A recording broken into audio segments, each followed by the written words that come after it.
Bicho raro tú, hermético cráneo con 6 patas. ¿De qué familia? ¿De qué especie? Me pregunto. De todo se encuentra en el basural del Señor. Le doy un golpe y se triza, sin gemido. Se muerde la lengua y saca sus púas. Yo veo que traga saliva en espera de que salga la luna para abandonar el lugar montado en la espalda, desnuda, de su poeta corcel. Yo le adivino las pisadas, el veneno bajo el caparazón hembra, su vestido metálico, la armadura sonrosada. Posa de inerte, de piroxena, de racha ilusionista, pero a mí no me viene con tonteras. Le doy otro golpe y el espejo cae, hecho trizas. Ese es un poema de nuestra invitada de hoy a Cuestión de Gustos. Tenemos la alegría de recibir a la poeta Elvira Hernández. ¿Cómo estás, Elvira? Muchas gracias por hablar con nosotros. Muchas gracias por la invitación y por estar en Radio Universidad de Chile, que es mi radio. Bueno, nos alegra muchísimo eso y siempre nos pone una vara muy alta, déjame decirte, cada vez que un entrevistado me dice, pero si yo te escucho, para mí como, ¡blup! El tremendo nivel de gente que nos escucha nos pone muy, muy contentos y nos entusiasma. También, por supuesto, poder estar generando contenidos que resulten interesantes. Y este programa, bueno, va de eso, ¿no? Va más que de hablar de tus premios, de algún libro en específico, quisiéramos revisar tu concepción de la poesía. Y podría yo haber partido con unos textos que a mí me gustaron muchísimo, en donde tú hablas de tu mirada del ejercer la poesía y de cómo se mira desde allá. Estoy buscando arte poética. Tantear, tactar, quizás como un bardo antiguo o una machi en trance que viene tocando por miles de años algo que pareciera seguir estando ante nuestros ojos. Escribir poesía no es una actividad natural y tranquila, aun cuando escribirlo sea. Ni siquiera es una actividad en el sentido de lograrse como proyecto de valor para el mercado, inconsumible, hija de su tiempo. Su imperativo es alejarse de su época, exigencia de la que desearía escapar. La poesía es para quien escribe estas líneas un estar cautiva que compromete no solo a la mano, sino a todo el cuerpo, al sometimiento de las palabras, a la aceptación del más terrible de los bienes. Entonces no se puede pensar. Ante un vínculo tan íntimo que el aprendizaje de técnicas poetas puedan encaminarnos a tocar fondo, fibra humana, sin sentido, o ese mismo fondo de no se sabe qué, en la extrañeza de las palabras y de lo que vivimos, su irrupción desconocida, ese preguntar que nos ata, porque al final no puedo ser yo frente a las palabras, aunque alguna vez haya pretendido ponerle puntos a las íes, son solo ellas y mi sombra.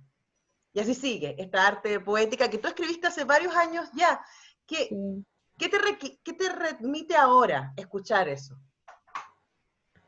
Bueno, uno cuando escucha o lee y se va a las páginas que uno escribió hace muchos, muchos años, o sea, yo lo hago con un poco de temor, porque digo, ¿cuánto de esto renegaré el día de hoy? ¿No? Porque cuando se escribe con mucho entusiasmo y con mucha convicción, eh, pero bueno, ¿cómo, cómo junto con eso ser fiel a las palabras y no dejarse llevar por ese entusiasmo y por una convicción que muchas veces pueden ser anteojeras? ¿No? Entonces, es un equilibrio que la verdad es que no se sabe cómo se logra, ¿no? Quizás ese sea el misterio de la poesía. Pero bueno, yo me quedaría así con lo que tú has leído en estos momentos mío, con ese examen permanente de las palabras, ¿no? Porque, por ejemplo, eh, estos últimos días yo he escuchado, por ejemplo, una palabra que me rebota y que es la palabra robusta, ¿no? Lo he escuchado, se lo he escuchado al ministro de Salud, se lo he escuchado a otras autoridades, la palabra robusta. Eh, y siento que todos estamos en un grado de fragilidad tan grande, ¿no? que esa palabra casi nos derriba, ¿no? Entramos en colisión con esa palabra. ¿Cómo la tomamos?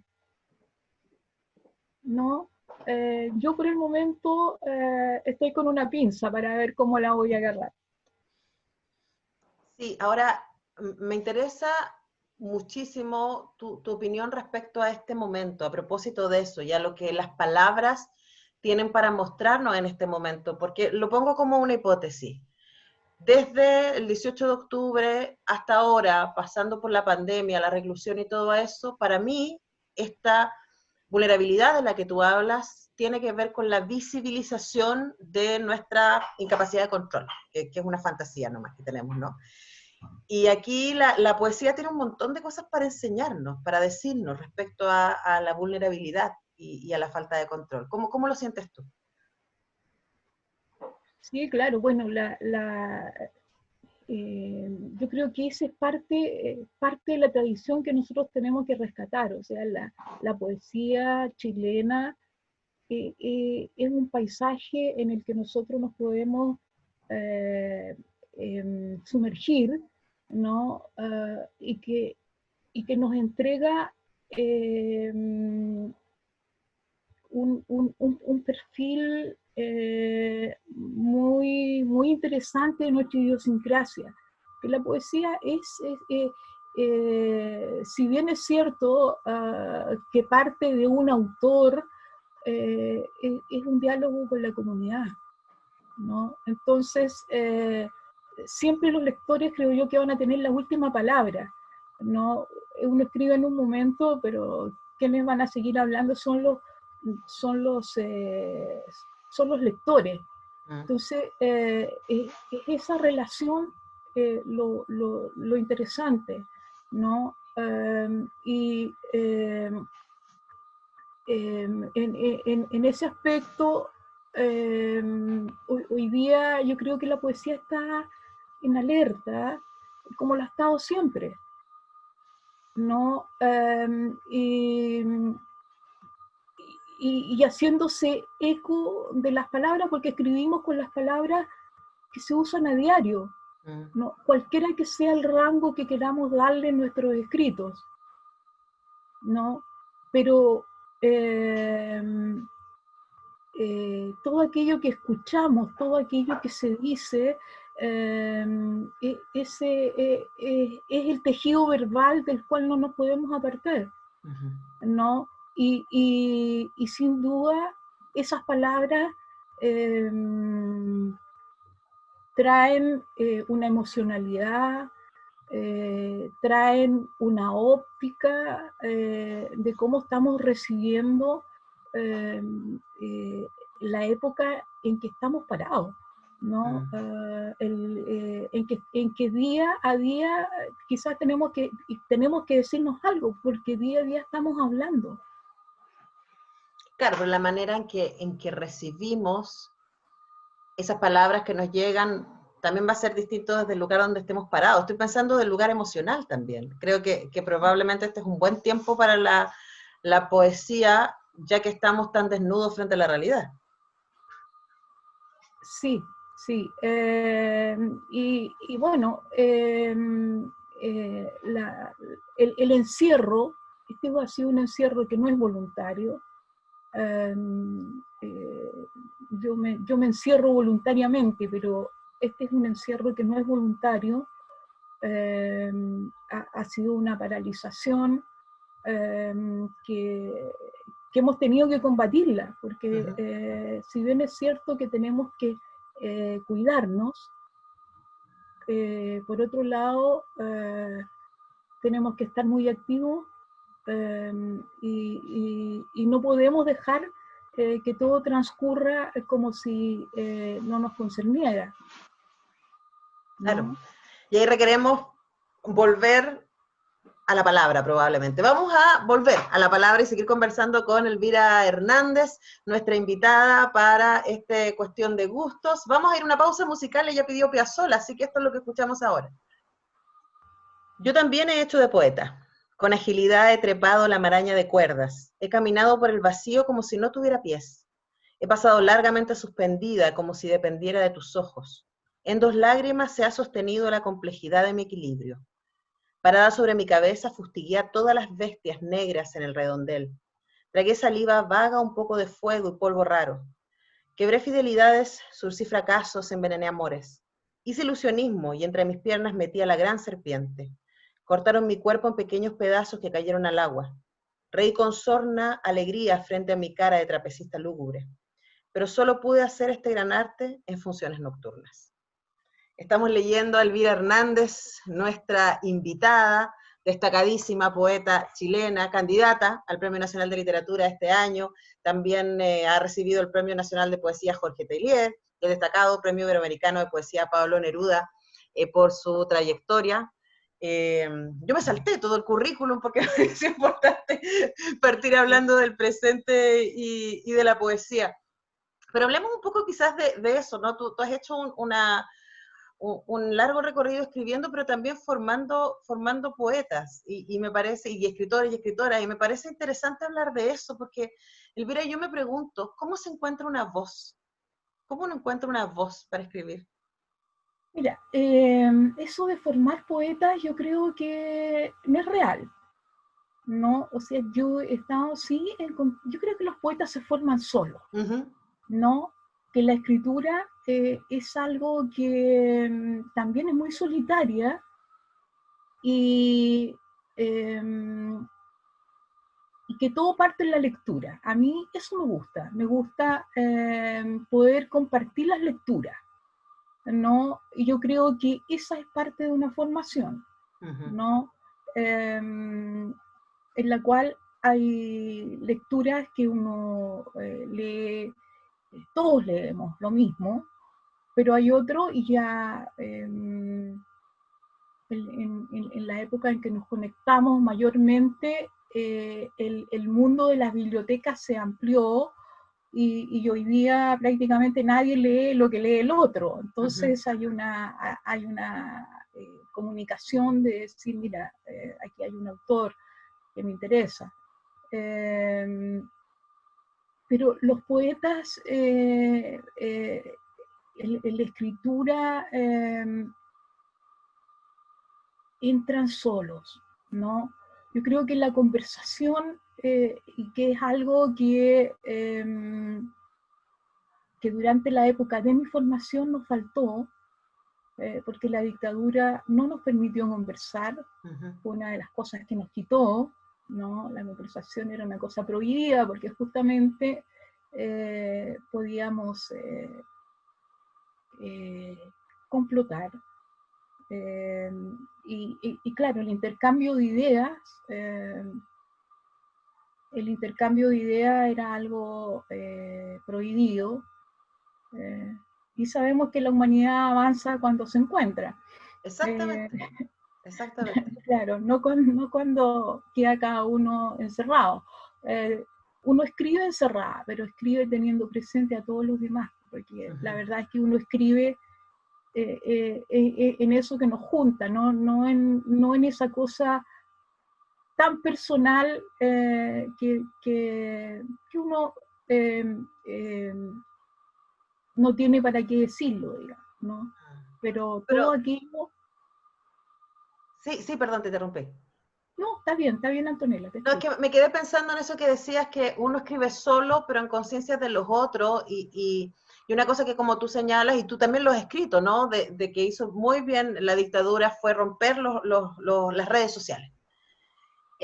Pero a partir de octubre del año pasado nos volvimos a encontrar y empezamos no solamente a vernos en las marchas y en la Plaza de la Dignidad, sino también a hablar de política en nuestras casas con nuestros amigos, a participar de asambleas y de cabildos. ¿Qué sientes tú pues incluso ahora, en cuarentena y estando recluidos, igual hay una efervescencia que uno ve en las conversaciones, que uno ve en las redes sociales, etcétera? ¿Qué sientes que estamos recuperando? ¿Estamos recuperando algo?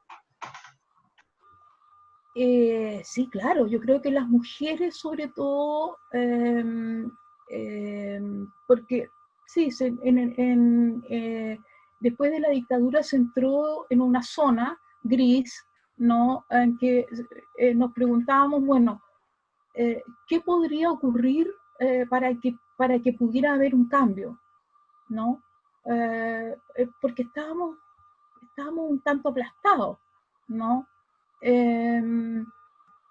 Y son las terribles injusticias las que hacen que la sociedad se conmueva, ¿no? Y quién estaba atrozmente, yo diría, sujeta por el sistema. Era la mujer, ¿no? Si bien es cierto que había logrado que se la aceptara como profesional, de la misma manera tenía que hacer esfuerzos tan terribles y aún así no lograba ser reconocida como la otra parte de la humanidad y de la sociedad que dignamente está buscando un reconocimiento, ¿no? Sí. Y entonces eso yo creo que el estallido fue muy violento, pero la mujer de a poco fue mostrando sus propuestas, ¿no? No fue una cosa inmediata, porque esa cosa violenta es todavía muy masculina, ¿no? Pasamos a la pandemia como una suerte de guerra, ¿no? contra el virus, sin entender que la nueva sociedad requiere de un cuidado y esta enfermedad, más que salir al frente, quizás requiera de un cuidado lateral, partiendo por algún costado, y para al virus apañarlo, ¿no? Y entonces escucho yo que la mujer ha retrocedido en este periodo de peste 30 años. Y eso, en el momento nuestro en que nosotras las mujeres íbamos descubriendo muchas formas de expresión y de participación, ha sido una mala noticia, ¿no? Y yo creo que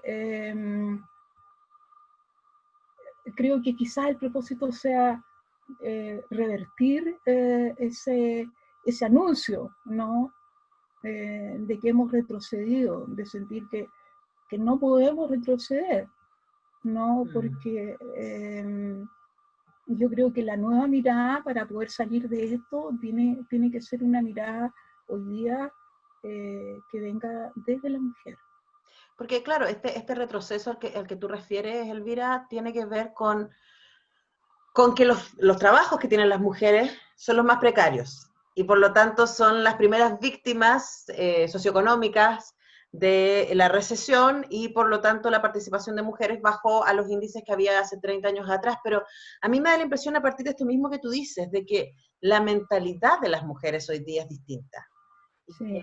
Y que probablemente mi generación y la generación de mis alumnas tiene más posibilidades de mirarse a sí misma con mayor libertad que la que le tocó a tu generación, que tuvo muchísimo, muchísimo más con lo que luchar. Sí, sí.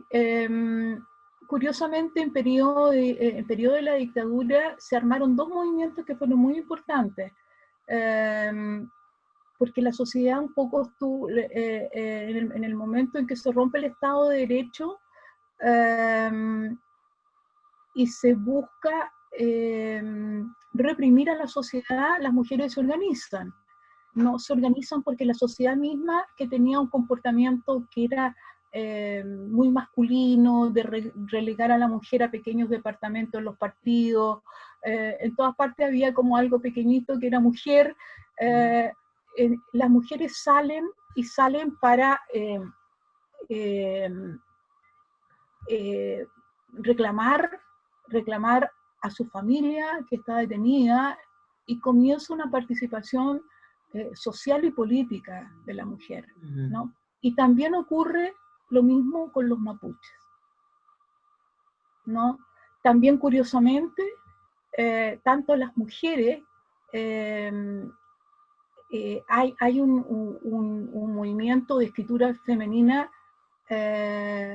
muy interesante y de poesía mapuche de una fuerza enorme, Claro, claro. ¿no?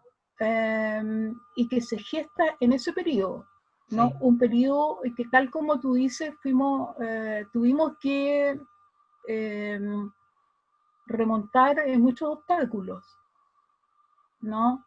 Pero al mismo tiempo, al parecer, esto fue un incentivo para lograr avanzar quizás de una manera que no lo habríamos podido hacer de no haber sido justamente por esos obstáculos que permitió que la mujer se hiciera cargo de algo que hasta el momento no era parte de o sea, no se había dejado que fuera parte de sus intereses, como por ejemplo hablar de libertad de expresión, libertades políticas, libertades individuales.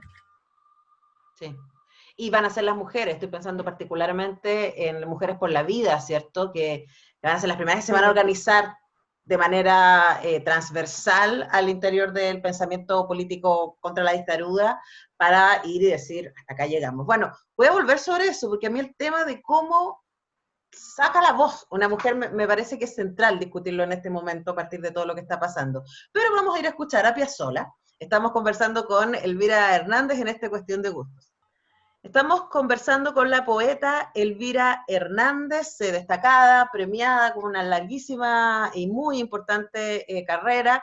Y bueno, una de las razones por la que estamos conversando con ellas ahora también tiene que ver con su nominación para el Premio Nacional de Literatura y esta campaña que está haciendo la Asociación de Autoras, poniendo en cuestión el canon y poniendo en cuestión las categorías y las decisiones desde el poder, que han hecho que en 54 premios entregados solamente 5 de ellos hayan sido a mujeres y solo 1 de ellos a una poeta, además varios años después de que esta poeta recibió el Nobel. Entonces, tú decías antes, Elvira, que en algún momento todos leemos más o menos lo mismo, pero esa lectura está instalada desde un poder, está instalada desde el Ministerio de Educación, está desde el canon, ¿cierto? Hablemos un poco de cómo se ha ordenado la tradición y el canon de la literatura y de la poesía en Chile. Sí, bueno, la poesía es un lugar muy masculino, naturalmente, ¿no? Y yo tengo la impresión que en otros momentos hubo una apertura mayor y que se perdió en el tiempo. Por ejemplo, yo recuerdo mi mamá traía a casa en los años 60, finales de los 50, una revista que se llamaba Rosita. Yo recuerdo haber leído ahí los primeros poemas de María Monbel, por ejemplo, de Olga Acevedo, ¿no? Cuentos de Marta Jara. Entonces, había las revistas para las mujeres, eran revistas que contemplaban la literatura, mucha literatura, o sea, no solamente había moda y cocina, no, había bastante literatura y las mujeres tenían una ventana, una vitrina, diríamos, donde mostrar sus cosas. Y eso se perdió después.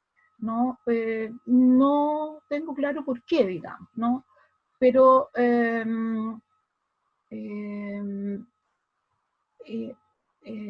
María Inés Saldívar, en un libro que acaba de sacar sobre poesía chilena, se da cuenta un poco de que las mujeres de la generación del 60 quedaron ausentes, ¿no? La generación del 60 fue muy masculina. Y entonces ellas llegaron justamente a este movimiento del que hablábamos hace un rato atrás, en tiempo de dictadura, y entonces fuimos un gran movimiento con mujeres que escribían desde hace mucho tiempo, pero que no habían podido encontrar lo suyo, ¿no? Precisamente porque tópicos como la ciudad, eh, eh, la percepción de la vida misma, o sea, al parecer era algo en la cual la mujer tenía poco que decir, ¿no? Entonces hubo que esperar ese momento tan difícil como para poder abrir y decir, sí, o sea, ese periodo en que añoramos cambios, o sea, al parecer ese era fue el periodo en que sí la mujer pudo decir algo, ¿no? Como ya esbozando que lo próximo que viene tiene que tener un marcado rasgo femenino. Claro, además también ante la crisis, ¿no? Ante la crisis instalada, y aquí me lanzo con una teoría, ¿no? Instalada por un tipo de masculinidad hegemónica, por un tipo de liderazgo y por un tipo de concepción de la sociedad que tiene que ver con una concepción androcéntrica basada en la productividad, basada en la meta, ¿cierto? En el ejercicio del tiempo como tiempo productivo y en el ejercicio del cuerpo como cuerpo productivo, más que en el espacio de la detención, del placer, de lo sensible. Lo interesante es que estos no son características únicamente de las mujeres, pero en nuestro entrenamiento social, las mujeres lo hemos desarrollado más. Y ahí parece que hubiese una respuesta para los tiempos de crisis. Estoy pensando, por ejemplo, cómo ha quedado ultra comprobado que aquellas naciones que tienen liderazgos de mujeres han tenido mucho mejor manejo de la pandemia que aquellos que tienen una masculinidad más dura, como Brasil y Estados Unidos, por ejemplo. Sí, sí, claro.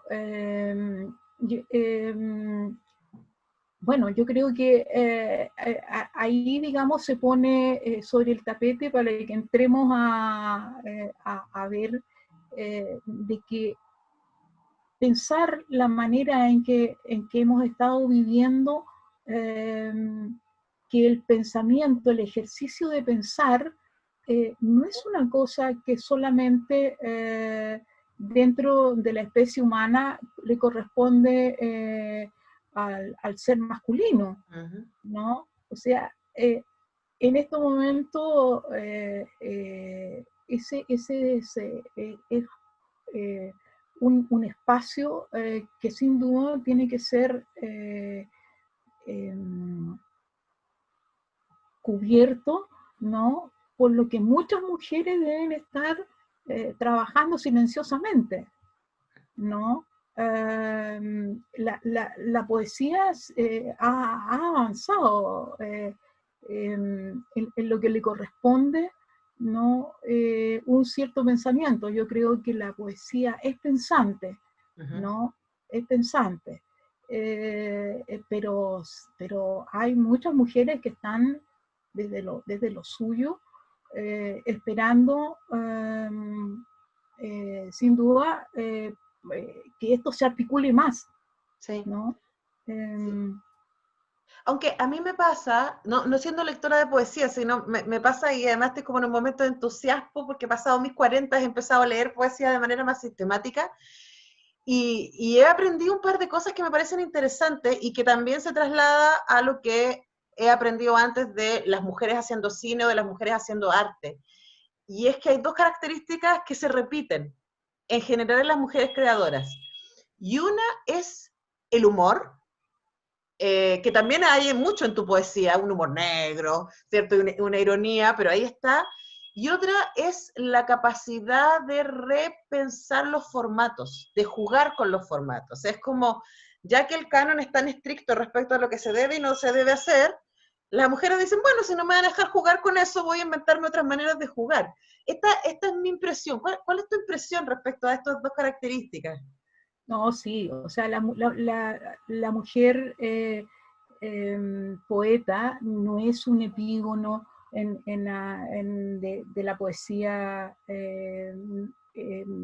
tradicional, sino que está también buscando su manera de expresarse y sin duda que ha puesto patas para arriba porque justamente en eso consiste el poder, yo diría,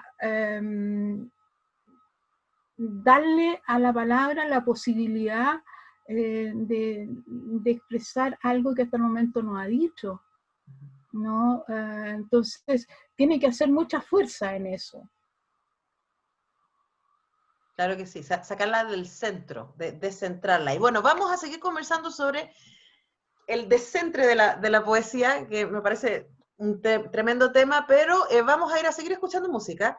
Y vamos a seguir escuchando Piazzolla, pero antes de ir con eso, quiero preguntarte, Elvira, ¿por qué escogiste Piazzolla para acompañar el programa de hoy? Bueno, eso es, primero, porque la poesía está vinculada a la música. El mito dice que la poesía se arrancó con los tarros, ¿no? Y entonces dijo, bueno, que la música quede en otro lado, porque las palabras tienen su propia música, ¿no? Y yo voy a decir que sostuve eso hasta que hice una experiencia con la Orquesta de Poetas, ¿no? La Orquesta de Poetas ha hecho, bueno, son todos, cada uno de ellos, ¿no? Federico Eisner, está Felipe Cassen, ¿no? Han hecho un trabajo tremendamente interesante, sobre todo más interesante todavía para alguien como yo que creía o me mantuve como muy aparte de la música apegada a ese mito, ¿no? Antiguo. Y, y sintiendo que la música era como un ideal, pero que estaba en otro lado. Uh-huh. Y bueno, me he replanteado esa relación que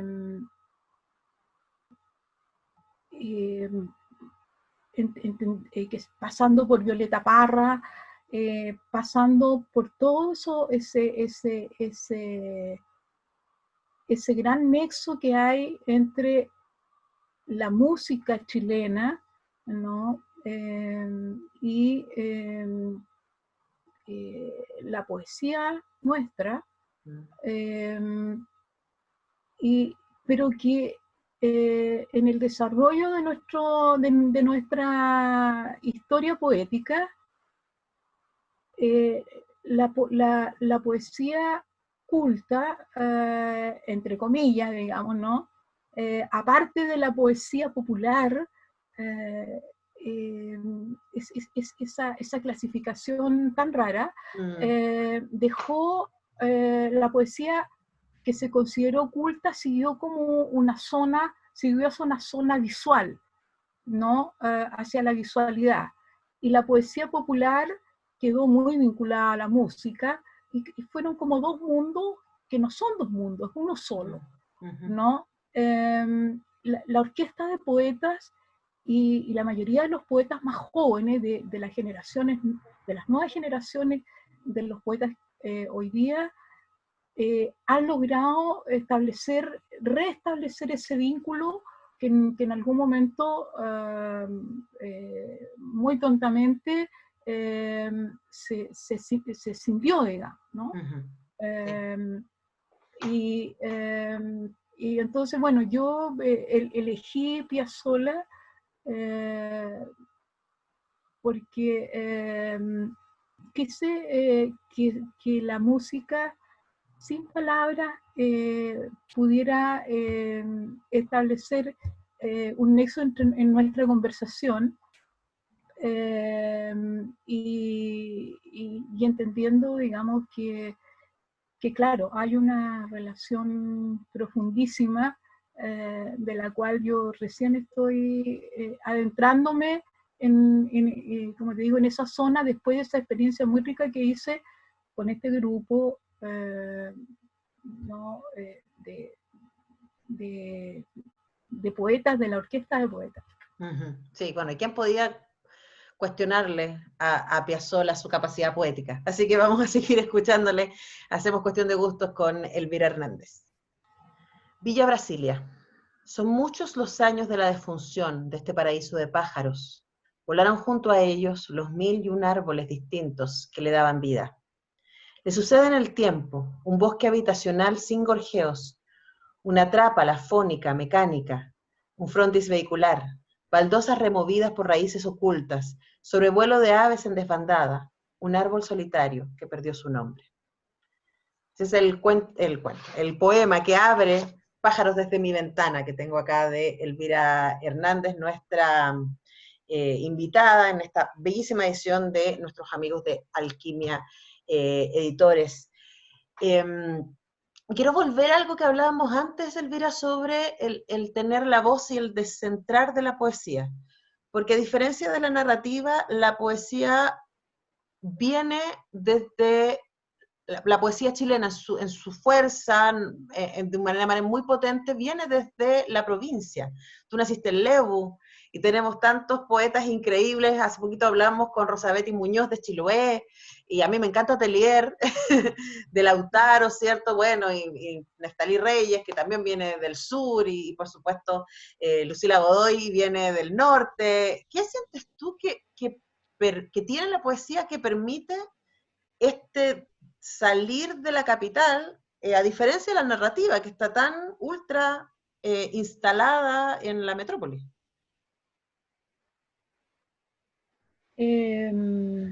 Bueno, yo siento que la poesía está arraigada al sufrimiento humano, ¿no? Y la provincia, con todo lo amable que tiene, porque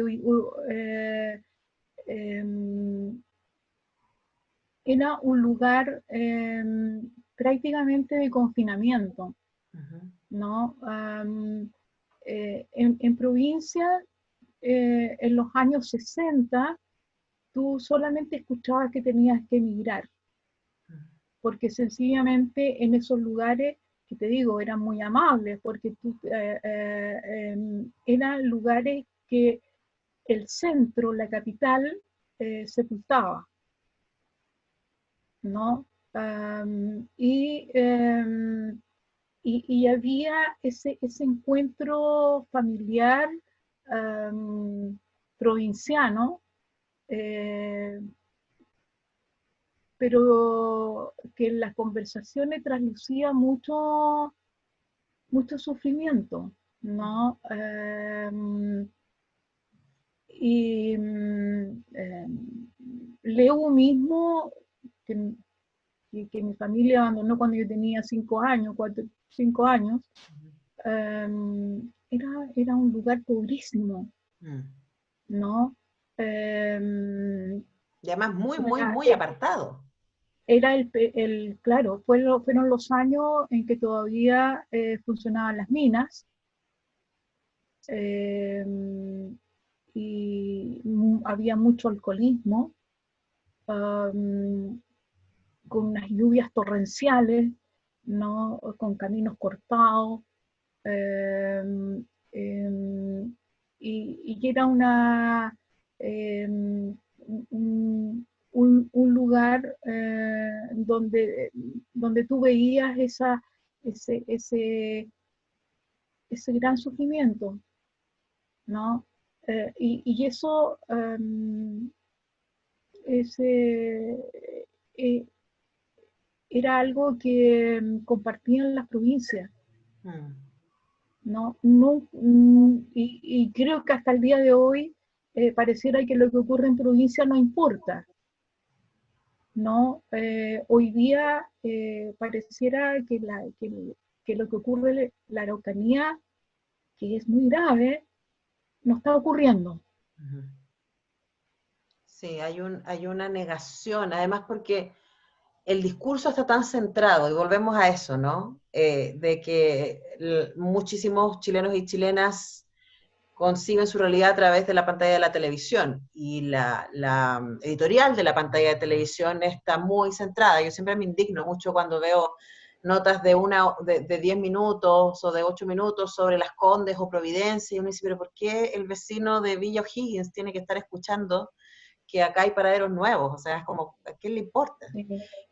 Pero la poesía ha dado un poco vuelta a eso, y ahora creo que para ir cerrando me parece interesante hablar de la poesía de mujeres, y que hoy día haya esta campaña tan potente porque leamos más mujeres, porque hagamos un ejercicio ahí. Y quería preguntarte a ti como lectora, no solamente como escritora, ¿qué te pasa cuando lees mujeres? Eh, bueno, primero es muy gratificante porque tú entras en algo, en una realidad eh, que tú de alguna manera sospechas, pero que increíblemente no, ¿no? Entonces, es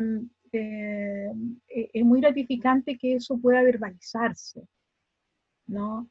Um, Luego, hay una cantidad de recursos literarios muy interesantes también, ¿no? Que hace que tanto las novelistas como las poetas, eh, aquello que escriben no sea algo plano, Mm. ¿no? Sino que está lleno de sentido, ¿no? Eh, eh, y